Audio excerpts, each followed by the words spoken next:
On va transformer le pantalon Saint-Claude pour pouvoir mettre un élastique dans la ceinture dos.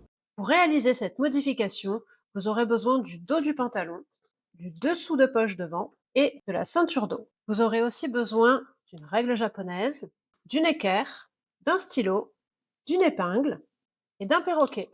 Attention, le perroquet est facultatif. Avant de commencer, on s'assure d'avoir de l'espace papier au niveau du côté, de la taille et du côté de la ceinture dos. La modification qu'on va apporter va nous donner environ 4,5 cm d'aisance, donc on s'assure d'avoir au moins 5 à 6 cm en plus ici. Et sur le dos, on va venir tracer une droite, donc il nous faut un petit peu d'espace ici. Et on va retracer la taille également, donc il faut qu'on puisse travailler à ce niveau-là. Donc si vous n'avez pas l'espace sur votre patron, vous venez coller une feuille à peu près à partir d'ici et au niveau de la taille.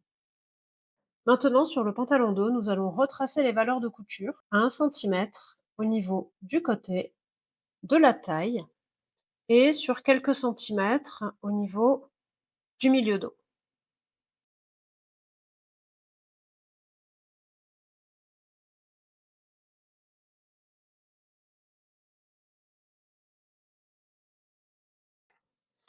On fait la même chose sur le patron du dessous de poche, mais sur l'envers.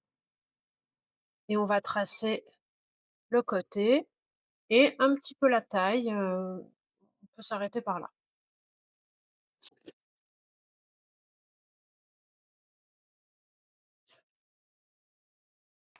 Donc cette longueur-là de la poche, du dessous de poche, va nous servir de repère pour ensuite ajuster correctement la longueur côté une fois qu'on l'aura modifiée. Pour commencer à gagner de l'aisance, on va venir supprimer la pince dos. Le fait de la supprimer, ça va déjà nous faire gagner à peu près 2,7 cm d'aisance.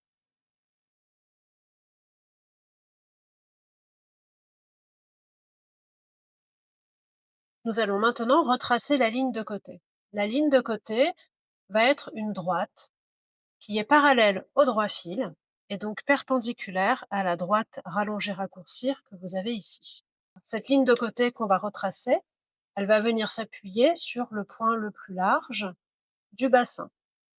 Donc on positionne son équerre vers le bas, on se positionne bien contre la droite rallongée raccourcir et on fait glisser jusqu'à ce qu'on trouve le point le plus large, qui est ici. À ce niveau, on peut venir tracer une droite. Ensuite, avec notre règle, on va venir la prolonger sur le haut. On la reporte 1 centimètre plus loin pour notre valeur de couture.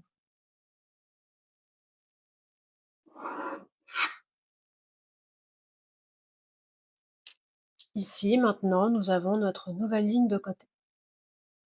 Nous avons donc modifié la ligne de côté, donc nous sommes passés d'une ligne courbe à une ligne droite. Donc il faut redéfinir la hauteur de cette ligne. C'est bien cette ligne-là qu'il faut définir, parce que c'est la ligne du vrai pantalon. Donc pour ça, on va s'aider du dessous de poche, on prend sur l'envers, on fait coïncider cette partie au cran fond de poche. Ben voilà, on s'aperçoit que ça suit notre ancienne ligne. Et en fait, ici, on va s'aider d'une petite épingle et on fait pivoter pour aligner les deux bordures ici. Une fois qu'on est OK, on vient planter l'épingle dans l'angle et ça nous donne notre repère. Je vais la laisser planter parce que sinon, vous n'allez pas voir. Hop. Maintenant, je sais que la nouvelle hauteur de mon pantalon est bien au niveau de cette épingle ici. Donc là où j'ai planté mon épingle, j'ai tracé un petit repère. Et maintenant, on va pouvoir retracer notre ligne de taille. Donc à ce niveau-là, il faut toujours qu'il y ait un angle droit. Donc ici, nous avons besoin d'avoir un angle droit. On se positionne. Donc là voilà, avec ma règle japonaise, j'aligne pour avoir mon angle droit et je viens tracer.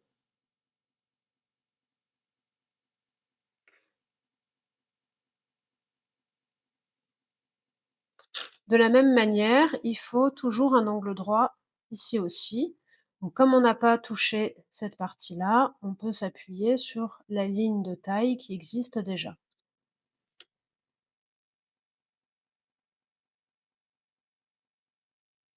Et on vient aussi tracer. Ça, c'est ma nouvelle ligne de taille. Ici, ça fait un angle. On va venir l'aplanir avec le perroquet. Si vous n'en avez pas, vous pouvez le faire à la main comme ceci, hein. Donc à l'aide du perroquet, on positionne la partie la plus courbe vers le côté. On le positionne bien de façon à ce qu'il rejoigne les 2 nouvelles lignes de taille et on vient adoucir l'angle qu'on a créé.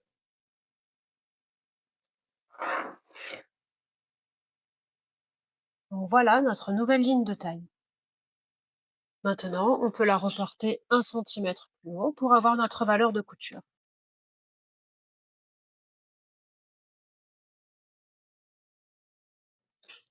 Et voilà la nouvelle ligne de taille avec la valeur de couture.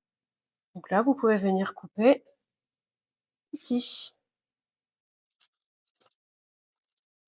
Maintenant que la taille est retracée, il faut penser à venir adapter la ceinture. Donc on va venir mesurer cette ligne ici, la nouvelle taille, avec son mètre ruban. Pour mesurer une courbe avec un mètre ruban, on le positionne toujours sur la tranche. On va mesurer la valeur de couture ici, comme ça on n'a pas besoin de la marquer ici. Donc là, on prend cette mesure. Par contre, on fait attention, ici, on s'arrête à 1 centimètre de la bordure. On ne compte pas cette valeur de couture, car notre ceinture est au pli. On mesure en se mettant sur la tranche. On s'arrête bien à la valeur de couture et ici j'ai pile poil 25 centimètres. Et maintenant, je vais venir reporter ces 25 centimètres sur ma ceinture.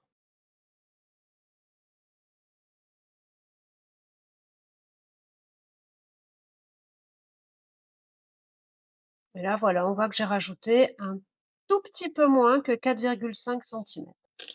Donc, on peut barrer ce cran ici, puisque c'est un cran qui sert de repère pour le placement de la pince. Comme nous avons supprimé la pince, il ne nous sert plus.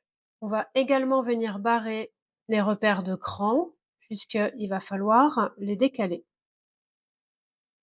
Pour placer le nouveau cran, on va venir mesurer sur le pantalon. Sur le pantalon, il n'est pas nécessaire de déplacer ce cran, hein. Là, on voit qu'il est un petit peu moins de 7 centimètres. Et donc, on va pouvoir venir le placer ici, à un petit peu moins de 7 centimètres. Et là, maintenant, on peut venir couper la ceinture. Et voilà, tout votre patron est modifié. Vous pouvez maintenant couper votre tissu et on se retrouve très vite pour la partie couture de ce tuto.